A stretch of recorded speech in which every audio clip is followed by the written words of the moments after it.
chèche, c'est le chèche. La chèche chez Hermès, c'est quand même pas. Je ne sais pas si les beaux, ils portent beaucoup de chèches chez Hermès.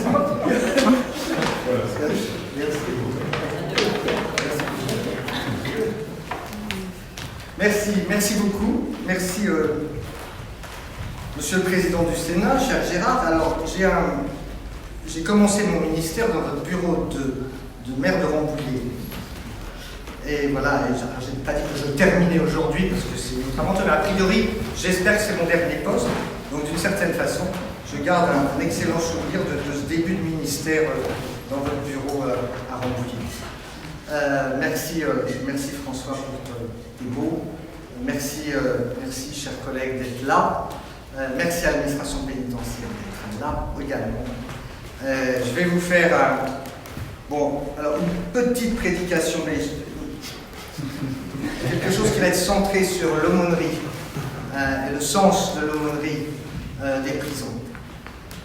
Et je vais commencer par une formule du théologien protestant bien connu, Paul Tillich. Dieu ne nous demande pas de devenir un peu plus acceptable ou un peu moins inacceptable pour nous accepter. En Jésus-Christ, il nous accepte, bien que nous soyons inacceptables. Bon, je pense que beaucoup de mes collègues connaissent cette citation de Paul Tillich, mais cette bonne nouvelle qu'annonce l'Évangile, c'est celle que nous annonçons en prison. Alors c'est évidemment cette question qui est au cœur de l'activité d'aumônier de prison. Et c'est même le centre du message que nous proclamons quotidiennement dans les prisons françaises. La dignité du sujet devant Dieu est antérieure aux actions. Chacun a une valeur infinie. Et la dignité, cette dignité, nous vient de l'extérieur. C'est là où on peut dire que les différents cultes n'ont pas la même théologie dans ce sens-là. Je pense à cultes orientaux, par exemple. Ça viendrait la dignité de l'intérieur. Et là, il faut vraiment proclamer le fait que cette dignité vient de l'extérieur.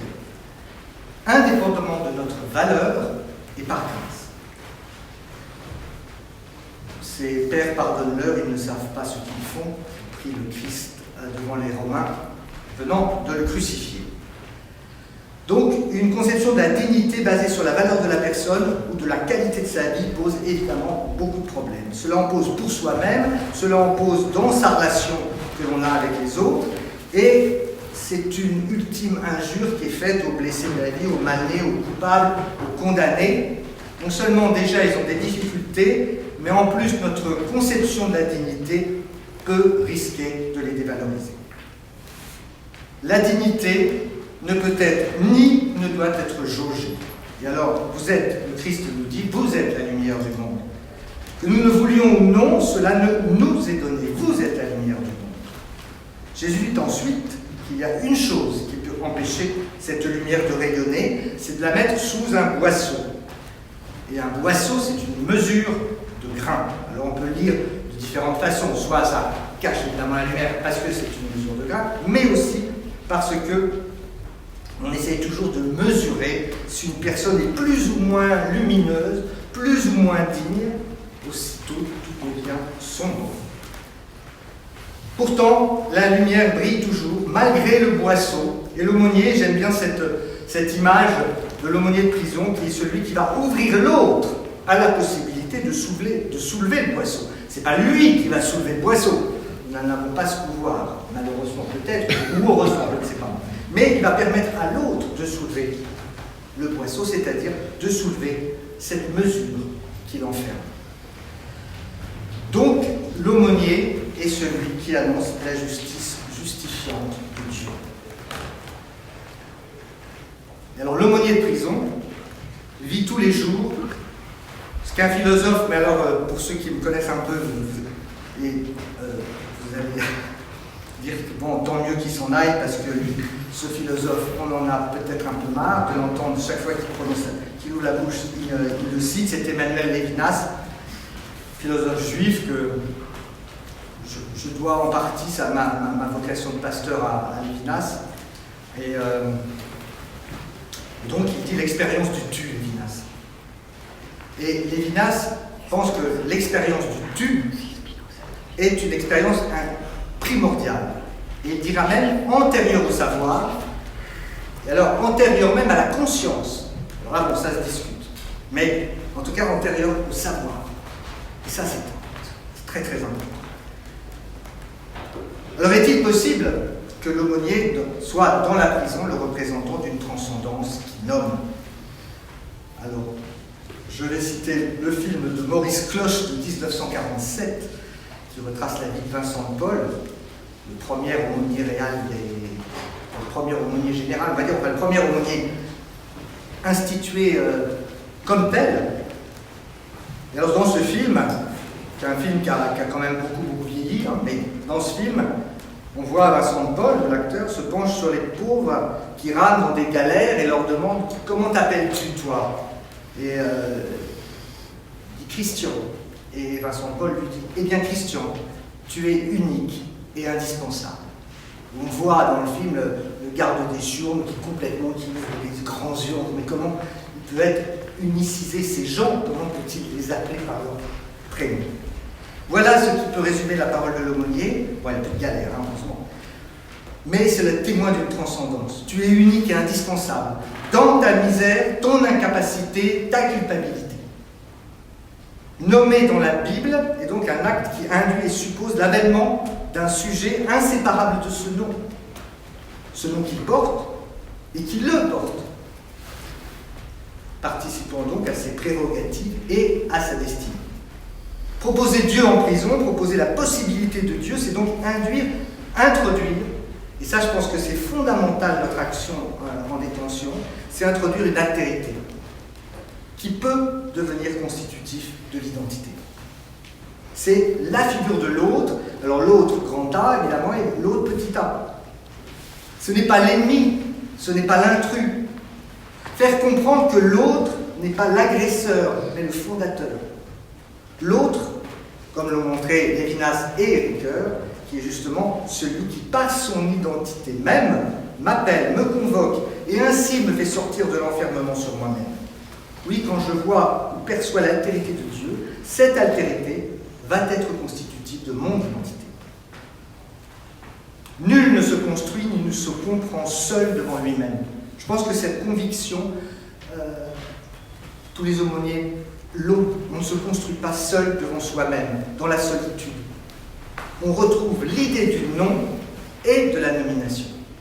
Et ce qui manque essentiellement. Il nous faut donc être arrachés, appelés, interpellés. Les identités donc brisées des personnes détenues supposent, appellent, exigent une altérité qui la fasse émerger, sortir de l'indifférencié et du non-identifié.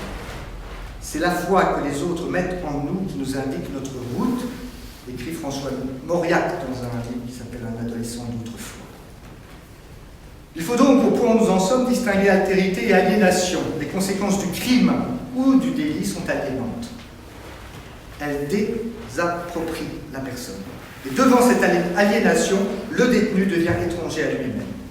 Une parabole de cette aliénation peut être cherchée dans le récit de la Genèse, par exemple, que tout le monde connaît. Le serpent est essentiellement en faute parce qu'il induit en Ève un désir qui n'est pas le sien, un désir qui ne la constitue pas, mais qui l'aliène. Aussitôt alors, on devient étranger à soi-même, faute d'une altérité d'appel, d'une altérité de communion.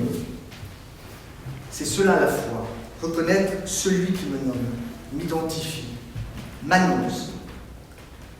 Sur le chemin d'Emmaüs, autre texte bien connu, l'inconnu rencontre deux hommes. Cet homme qui survient est d'abord l'étranger, et par la double grâce de sa propre hospitalité, par la parole et de la leur dans l'hôtellerie, il devient l'hôte. L'hôte qui reçoit et qui est reçu. Et qui, dès cet instant, est reconnu dans son identité. Alors leurs yeux s'ouvrirent et ils le reconnurent, et permet aux autres de se reconnaître dans leur identité.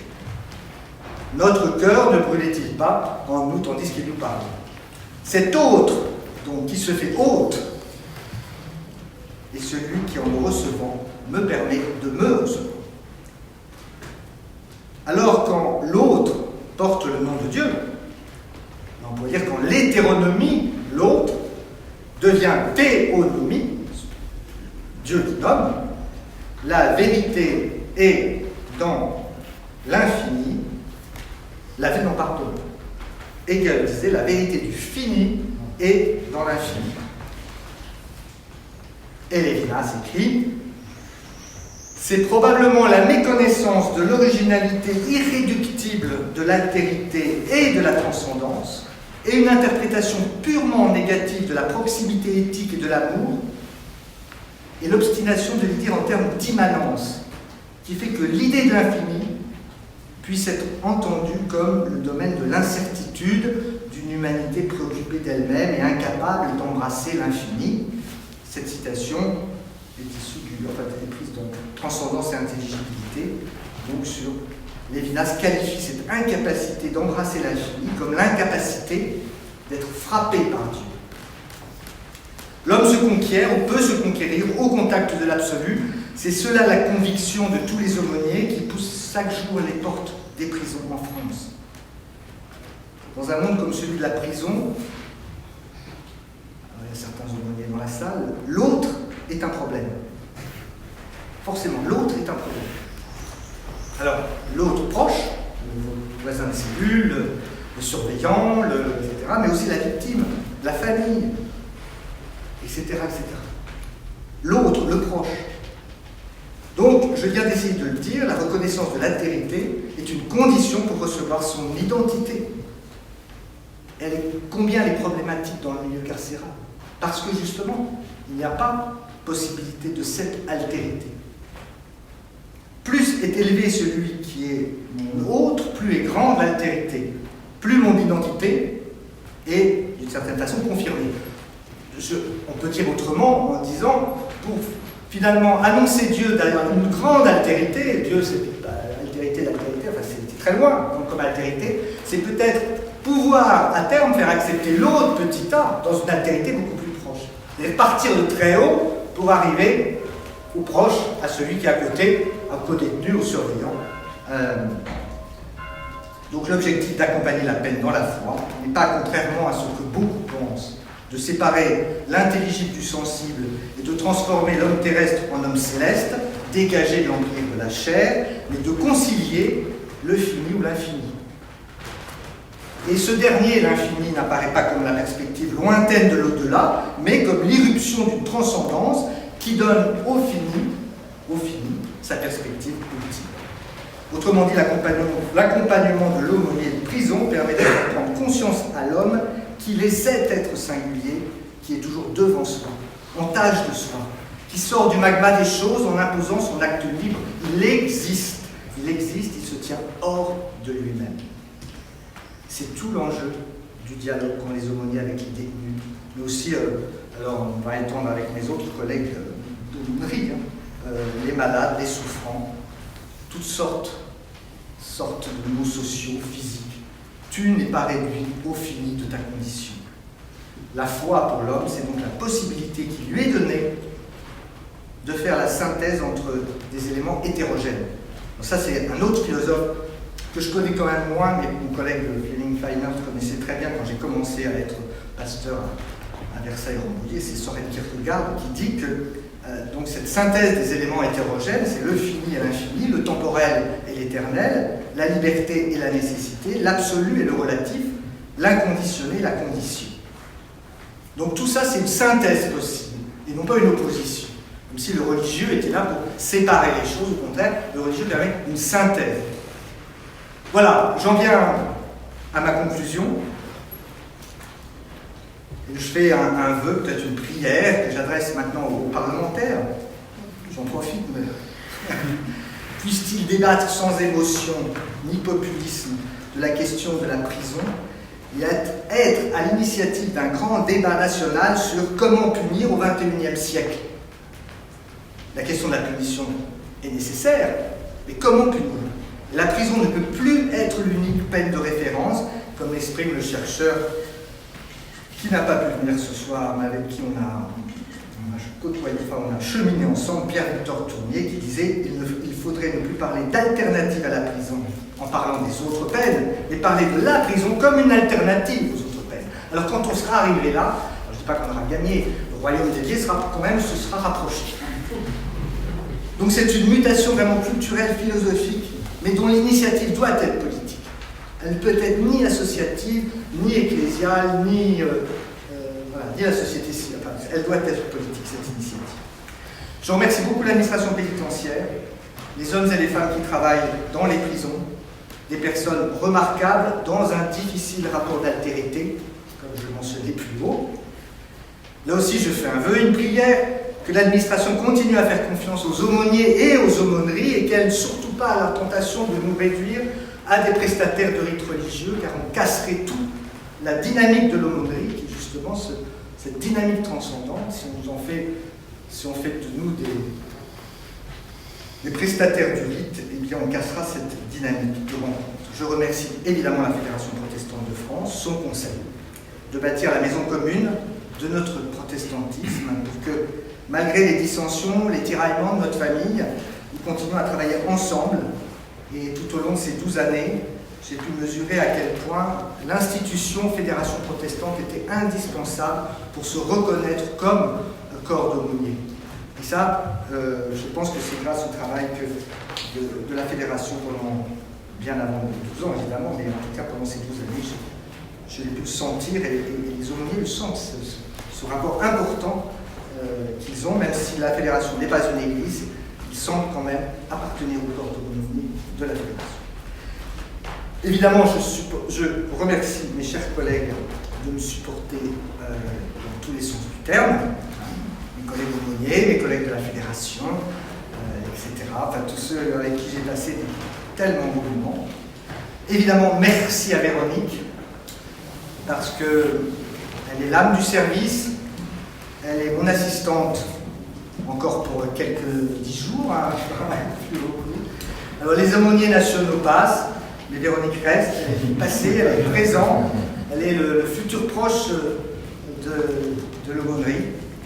Et vraiment, mille merci pour ces 12 années passées à tes côtés. Je remercie évidemment notre présidente, Jocelyne Le Bivic, qui a accepté cette charge, sachant que je pourrais éventuellement partir. Donc, et elle assume remarquablement cette tâche de présidente. Et I hope that I have to speak in a little bit English, please. I hope that the next general champion will speak English with a perfect English accent, and not with a bad French accent like me, because it has an awful French accent. But, et enfin, merci à ma famille, qui n'est pas là ce soir, mais merci à ma famille, qui m'ont supporté aussi depuis beaucoup plus longtemps, à ma femme surtout, mes enfants un peu, et puis ma fille Sarah rentre dans la pénitentiaire, donc je disais représentant de la pénitentiaire, voilà, il y en a un qui part, même si j'étais pas vraiment totalement casquette pénitentiaire, mais quand même je pars et ma fille rentre comme c'est prévu. Voilà, donc l'aventure continue, je pars au Liban, dans un pays au bord du gouffre, et bon, rien n'est impossible à Dieu, et voilà, j'espère que la petite communauté protestante pourra relever les immenses défis qui sont devant nous. Je vous dis donc un très très chaleureux au revoir, vous allez énormément manquer. Alors on a sauvé le néflier, ce n'est pas un cèdre mais c'est un néflier. Son ombre est connue pour être dense et fraîche, alors je vous imaginerai toutes et tous au pied du néflier, et ça me fera plaisir. Cette image me fera plaisir. Merci beaucoup.